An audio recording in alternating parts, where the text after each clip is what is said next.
Welcome students, myself Vishal Pandey, and today we are going to start the same topic which we have taken already, nationalism in India.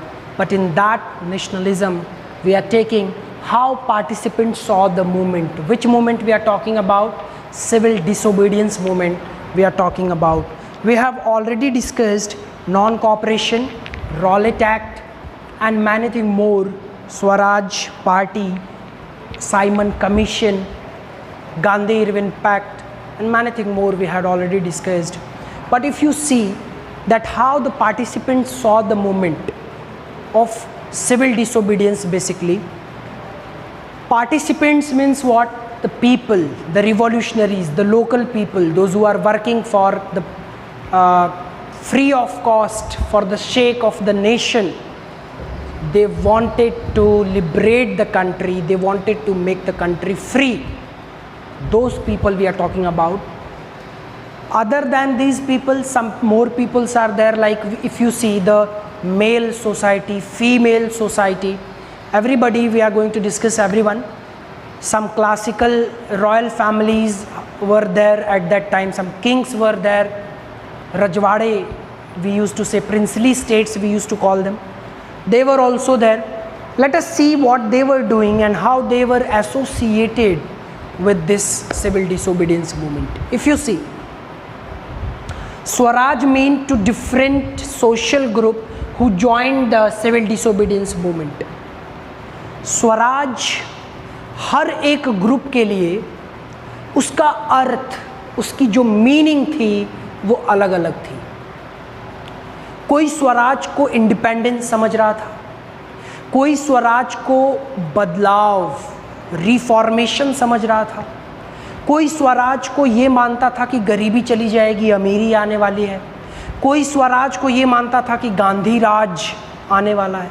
So everybody, every locality, every people, those who are living in different part of the country, they were understanding the literal meaning of Swaraj in their own way. They are understanding at that time in their own way.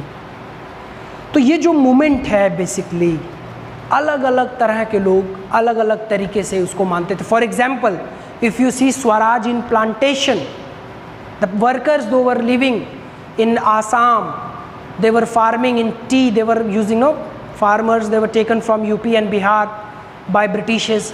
They were living there for many years, 12, 20 years. They were not getting the chance to come to their houses in Bihar and UP. तो उन लोगों को स्वराज का मतलब क्या लगा कि गांधी राज आने वाला है जिसमें हम लोग आज़ाद होंगे, अपने घर को जा पाएंगे. So everybody were having their different way, their different opinion about Swaraj. We will be discussing in the countryside first, that what were the participants' views, scenarios in the countryside. Countryside means in the village area, not in the towns, but in the village area, how participants saw this movement, that is civil disobedience we are talking about. Countryside में, गांव के area में लोगों ने इस movement को कैसे accept किया. If you see, many activists were the rich peasant communities like the Patidars of Gujarat and Jats of UP. In the country also students, there were many rich people, zamindars, Patidars, Jats of UP. They were having their ancestors wealth. अमीर थे वो लोग, तो वो लोग भी इसमें importance play करते थे, वो लोग भी थे इस सिविल डिसोबीडियंस में. They were mostly producers of commercial crops, badly affected by trade depression and falling prices, hence they could not pay the revenue demands of the government. हालांकि ये जो गुजरात के पटीदार्स हैं या जाट्स ऑफ यूपी हैं, ये लोग अमीर थे, but they were commercial producer of crops. ये अलग अलग तरह के खाद्यान्न जिसे हम क्रॉप्स कहते हैं, गेहूँ, चावल, potato, sugar cane etcetera and etcetera, ये प्रोड्यूस करते थे. और क्योंकि वो ट्रेड कभी कभी डिस्ट्रॉय हो जाता था ड्रॉट की वजह से, इंफ्रास्ट्रक्चर की वजह से, सही नहीं होता था, लेकिन उनको रिवेन्यू देना पड़ता था, और वो अगर रिवेन्यू नहीं दे पाते थे तो उनको ब्रिटिशर्स या गवर्नमेंट प्रॉब्लम क्रिएट करती थी उनके लिए, तो वो भी परेशान थे, इसलिए वो सिविल डिसोबीडियंस में जुड़ रहे थे। Government refuse to reduce the revenue tax, ये चाहते थे Patidars of Gujarat and Jats of UP, they were demanding to decrease the revenue tax, but Britishers were not doing that. तो अल्टीमेटली इन्होंने आवाज़ उठाना स्टार्ट किया ब्रिटिशर्स के खिलाफ, resulted in peasants joining national movement. तो इन लोगों ने भी और इनके फार्मर्स ने भी, इनके पीजेंट्स ने भी ये सिविल डिसोबीडियंस मूवमेंट ज्वाइन किया। The fight for independence was related to their grievances, demand for reduction of revenue taxes, greatly disappointed when government was called off in 1931 without reduction in taxes, hence refused to join again in 1932. तो ये जो चीज़ें हैं, ये points हैं, certain points हैं जिसकी वजह से कंट्री साइड में ये रिवॉल्यूशन स्ट्रॉन्ग हुआ, जिसकी वजह से सिविल डिसोबीडियंस को लोगों ने ज्वाइन किया। The poor, if you talk about the poor people, why the poor people join this civil disobedience and how they join this movement. The depression made them unable to pay the rents to landlords. अब देखिए poor people का क्या फंडा था। The landlords were paying revenue to Britishers, the government, and these poor people, those who are having fields, they used to pay tax to the landlords। जहाँ पे वो खेती करते थे, जिसकी वो खेती करते थे उसको भी वो टैक्स देते थे। तो वो जो है लैंडलॉर्ड्स के सताए हुए थे, जमींदार्स के सताए हुए थे।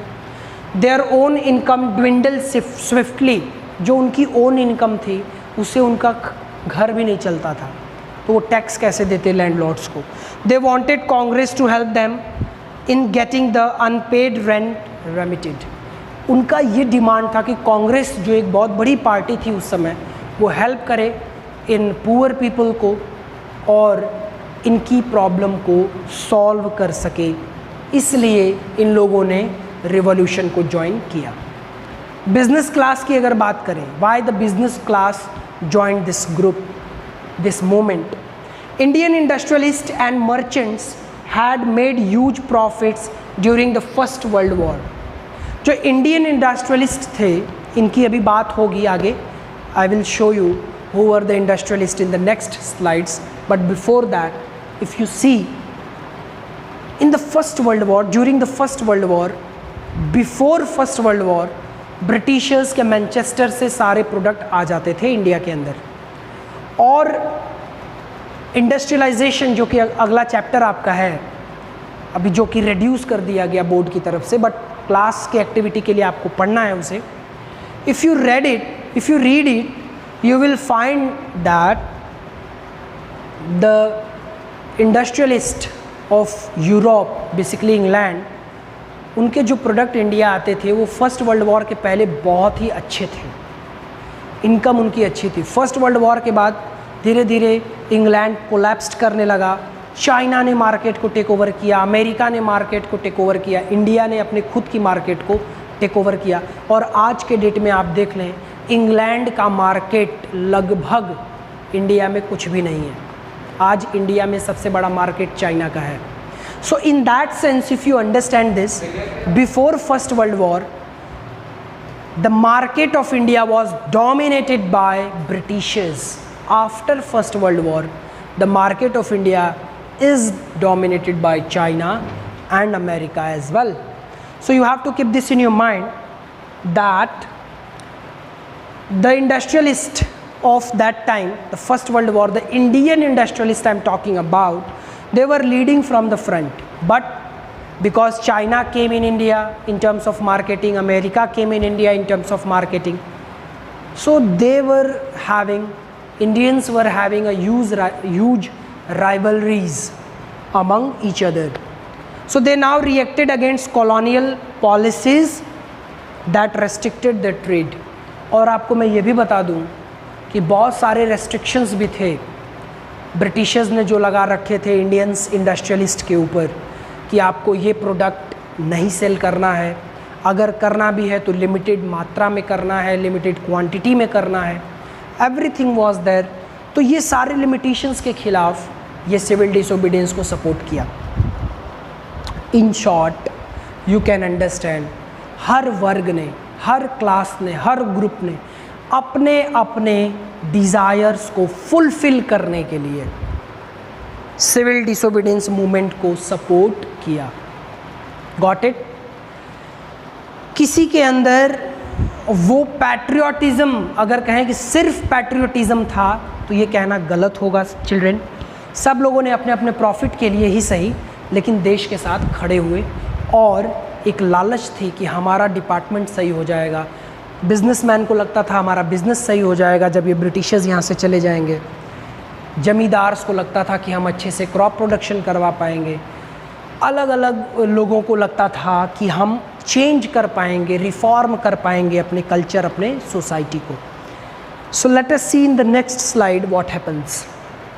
सो they formed Indian Industrial and Commercial Congress in 1920, Federation of the Indian Chambers of Commerce and Industry FICCI in 1927।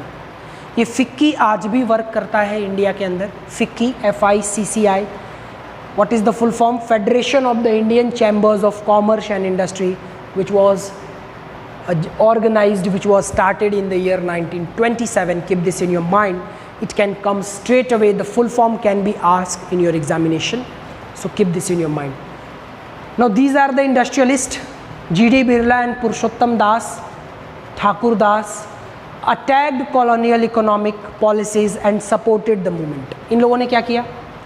Britishers के जो पॉलिसीज़ थे, इकोनॉमिकल पॉलिसीज़, बिज़नेस करने के जो पॉलिसीज़ थे, उनको अटैक किया। छोटे छोटे बिजनेसमैन को अपने साथ लिया, क्योंकि ये बड़े बिजनेसमैन थे उन दिनों। G.D. Birla and Purushottam Das as well, Thakur Das. So as you can see, Tata and Ambani today in India, they are leading from front, the business class. So whatever they will do, the businessman, the short businessman will follow. In that particular sense, they were leading from the front at that time. So they just challenge the authorities of Britishers, and ultimately इन लोगों ने movement को join किया, और इस तरह से mass gathering हुआ businessman's का भी। इंडस्ट्रियल वर्किंग क्लास ने क्यों ज्वाइन किया इसको? Working class means the people those who are adopted the Gandhian ideas boycotted the foreign goods.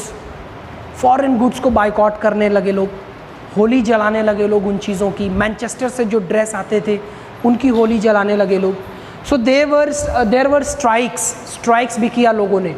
Railway workers ने किया 1930 में, और डॉक वर्कर्स ने किया 1932 में। डॉक वर्कर्स में जो लोग शिप पे काम करते हैं, जहाँ से शिप रिलीज़ होती है, जो बड़े बड़े डॉक यार्ड्स थे, जो बड़े बड़े बंदरगाह थे जहाँ से शिप रिलीज़ होती थी। ब्रिटिश गवर्नमेंट जो है अंग्रेज़ों को ले जाती थी यूरोप एंड ऑल। वहाँ पे भी thousands of workers in Nagpur took part in letters and boycott campaigns, but the Congress was reluctant to include workers' demands in their struggle as it alienated the industrialists. तो Congress party एक ऐसी party थी जो कि workers के साथ खड़ी थी, बिजनेसमैन्स के साथ खड़ी थी, विमेंस के साथ खड़ी थी, जमींदार्स के साथ खड़ी थी, और पुअर पीपल के साथ भी खड़ी थी। How women and civil disobedience movement, how women saw this movement, how they were associated with this movement, children. It is very important because this movement was the moment where the mass gathering, huge gathering of women's were enrolled for the first time in India. ये एक पहला ऐसा movement था जिसमें कि women, एक ऐसा movement था जिसमें कि women का enrollment, भागीदारी, पार्टिसिपेंट्स women बहुत ज़्यादा थी। सरोजिनी नायडू ने लीड किया था इस मूवमेंट को। Let us see. In 1930 was the year when women entered the struggle for independence on a massive scale. Massive scale. बहुत ही ज़्यादा भीड़ हुई women की। कब? 1930 में। कैसे? During Dandi March. I have already discussed Dandi March in the previous video. Those who have not seen, please see it and then watch this as well, because if you don't see Dandi March you cannot understand this concept. Dandi March में women's का बहुत बड़ा role था, बड़ा importance था. And then if you see, during Dandi March women came to the platform under the guidance of Mahatma Gandhi, as you can see, and then again Sarojini Naidu led from the front and she took the movement to the large scale, on the huge massive scale. So this is the way how women came into the movement in the urban areas. Either we are talking about urban areas or rural areas, women were there. In the both areas women gave a huge energy to this movement, because women were supporting the movement, as far as because they are supporting male also following the pursuing the thoughts of women. So this is enough for today. In the next video we will be discussing more about the women revolution and more about civil disobedience. Thank you so much.